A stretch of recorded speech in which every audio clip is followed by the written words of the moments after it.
Welcome back, everybody. You are listening to the Internet Paladins radio show recording from Granada. And we have not introduced the name of our show yet because we are ridiculous people. And that's how we operate. And I'm with Jamal, and I am the Spaniard. And how did we leave off last time? We were talking about giraffes, right? Yeah, you talked about an article where a Danish zoo decided to execute and butcher its giraffe in front of a bunch of kids, which I've confirmed by looking at a picture of that very event. And then you asked me, what would I do if I was that giraffe and I achieved sentience 72 hours before my death? And after deliberating about that for a while, I've determined that first I would look around my pen to see if there was any way that a sentient giraffe could escape, by targeting kicks at a weak wall section. Failing that, I would wait for a keeper to come by, and I would ambush them, stealing their keys, and I would free myself and the other giraffes. Although, being stupid, the other giraffes would probably just stand there chewing grass.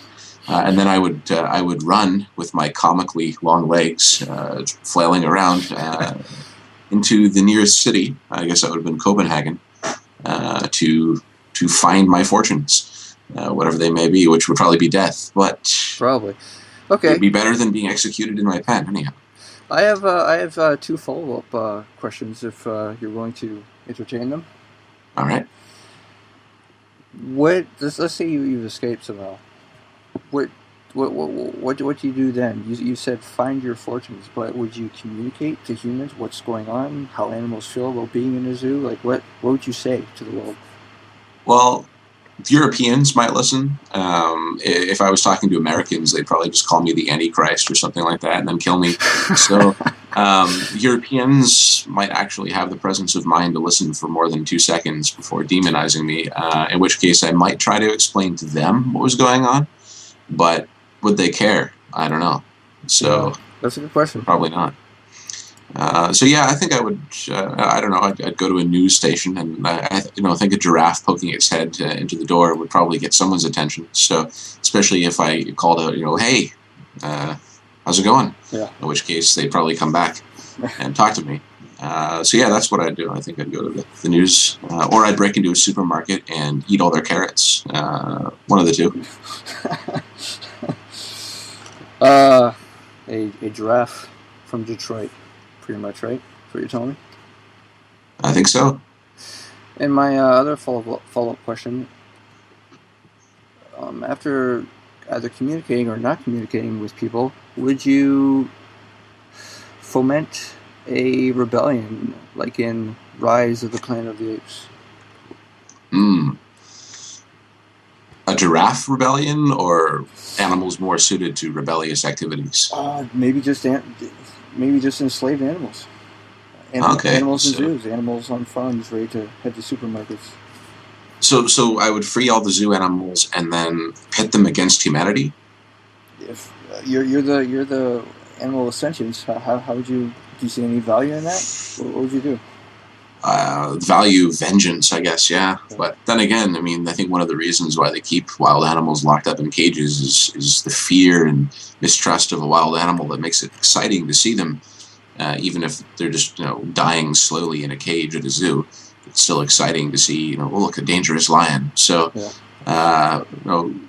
reinforcing that fear of the lions by, letting one loose inside of a public school, might make people think twice about, sawing me in half in front of children. I'm not sure, though. Yeah, it's pretty interesting to contemplate. We see animals as dumb things, but I don't know if we're necessarily correct in that perspective. I think there's a lot more intelligence there than we think or realize. But anyway, let's head to the news. You got any news for us? Yes, I'll find some news. I've got a couple I was thinking about here. This might be a bit too morbid. So perfect. Okay. There's a woman. So you already know this is going to be a weird story. An 84-year-old Brazilian woman. All right. Doesn't get any better than that. Nope. Where she reported some intense stomach pains landing her no. in a hospital. And so this 84-year-old Brazilian woman with stomach pains was investigated in a hospital in Tocantins state in Brazil, and x-rays revealed something. What do you think they revealed?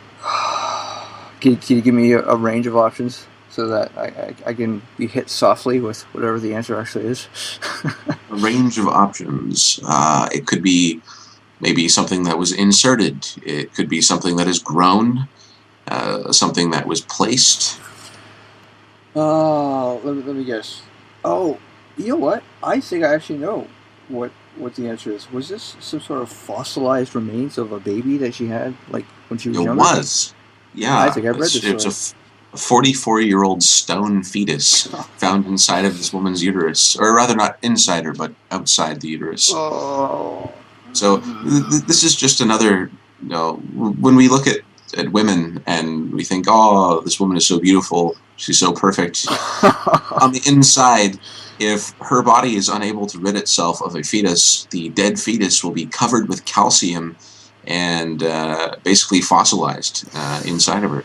So, in fact, it doesn't matter how good-looking any person is. Inside, there's still loops of sausage and pulsating meat. So we are essentially cauldrons of pulsating biological terror. I think that's what human beings are. Yep. And sometimes, here's a question. Do you ever contemplate your own innards and feel suddenly horrified by what you consider?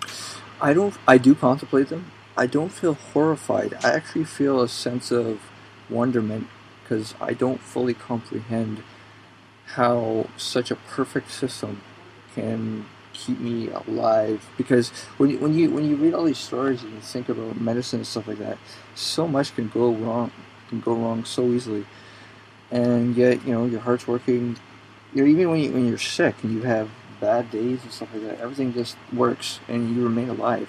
And I contemplate my pulsating innards and I wonder, interesting. How is this machine working? It seems inefficient and sort of tossed together, but it's actually pretty miraculous.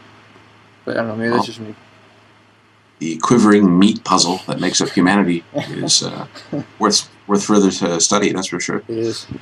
Did you have any news articles for today? I do. And this article is not controversial whatsoever. The article title is completely politically correct. And now I'm just going to read it aloud, and I assume that I'm not going to get any poor reactions from either you or the audience. You ready? Okay. Yeah, absolutely. Blackface is big in Germany. You don't say. Despite a growing backlash against it, blackface is still popular in Germany, where people insist they aren't racist. Do you believe that? First of all, before I even get into the article, do you believe that? Well, that demands the question of what is racism. So, I don't know. What is racism? Tell us. I think, to me, somebody making themselves look like a person of another ethnic background is not racism. I think I think racism would be, to act in a way to disadvantage that person. Mm-hmm. I don't think that dressing up as them for a comedy or something like that is disadvantaging those people, unless those people are so sensitive about everything that they feel offended by it. But myself, being the background that I have, if I lived in certain parts of the world, I know I would have, real prejudice. So I don't think that anyone wearing a costume is necessarily racist. I don't know. What do you think? Well, no. See, I guess it all depends on the on the intention. Like, for example, there are some issues, PC issues over women wearing, kimono, stuff like that for Halloween, and other people saying, oh, that's racist because you can't look like another race, you have to stick to your own culture, and stuff like that. And, blackface falls into that category in the sense that you're just sort of taking a piece of that culture and wearing it. but because, that those particular people, their ancestors were enslaved for 400 years, we have a different perspective and stuff on it. Well, how about I read some of the article, and then we can maybe talk a little bit more about it. Yeah, okay. With now, you got to keep in mind that the reason why blackface is big in Germany and also in Netherlands, I have a friend from the Netherlands, and they celebrate Christmas by having a bunch of guys in blackface bring in St. Nicholas on a boat. And it's a big tradition because apparently it reenacts some sort of situation, I don't know, where a guy came from Africa or something like that, and he had African people with him, and blah, blah, blah. I don't know what it means. It's not disparaging blacks in any way. But, okay, that's kind of the background, because it mentions this in the article. With Carnival ready to kick off later this month, many in Germany are picking out their festive get-ups and preparing to drink as much Hefeweizen as humanly possible. I don't even know what that is. Unfortunately, some of the costume ads, like this one, eloquently titled Gaylord Afrowig, Wet Look for Men, awesome, invite revelers to dress up in blackface. What? Okay, I'm going to send you the link. I want you to take a look at the picture, and then I want you to share your reaction with everyone listening. All right, send that bitch over. Here we go. Take a look at the picture, and if you don't laugh, you simply aren't human. Take a look. And there's actually at least one black person in that group. Well, these blackface wearing people don't look anything like actual Africans, so I don't see what the problem is there. That's very funny. It's, I read an article recently as well that the morality of African Americans seems to be speaking for all black people around the world, despite the fact that they're a minority of black people. It's interesting. For example, there's that guy, the black guy in Russia who does the podcast. Oh yeah. And he was talking about how Americans assume that a black guy who lives in England is African American, or he's from Slovenia and he's African American, and he points out that no, black people are just African, and it's interesting when you think of how actual African American people will laugh about black people back in Africa, calling them derisive titles and things based on hunting gathering societies and stuff. Yeah. It's funny, at one hand they try to cling to the culture of their ancestors by wearing Africa pendants and decorating their homes and celebrating Kwanzaa, which isn't even a real holiday. Well, it's a real holiday, but it was made up 30 years ago or something. And yet on the other hand, when they actually see real African people, they laugh at them. Like, that doesn't make any sense. No, it doesn't. So it shows it shows hypocrisy and bigotry. And it would be like if on one hand I was decorating my home with Moorish carpets, and the next hand I see an old Moroccan guy walk by and I call him a racial slur. Right? It wouldn't make any sense. So yeah, I don't get that. I think there's a lot of hypocrites out there, and so I don't find a white person wearing blackface to be inherently racist just because of the fact that some African Americans are offended by it.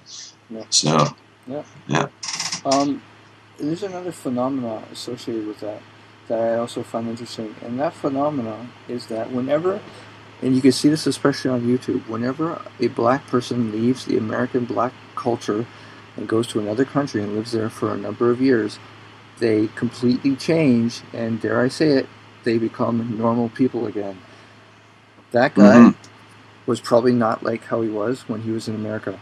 When he left for Russia, he's suddenly intelligent, he has his own thoughts, he's creative, he cares about other people. And now he's a crusader against all that's wrong with black living back in America. The ghetto culture, those hideous screeching ghetto women, clawing at each other's faces because they can't agree on which McDonald's to go to for lunch, and things like that. And he rightly crusades against that because I agree. But I'm going to get you to hold that thought, and we'll continue in just a moment.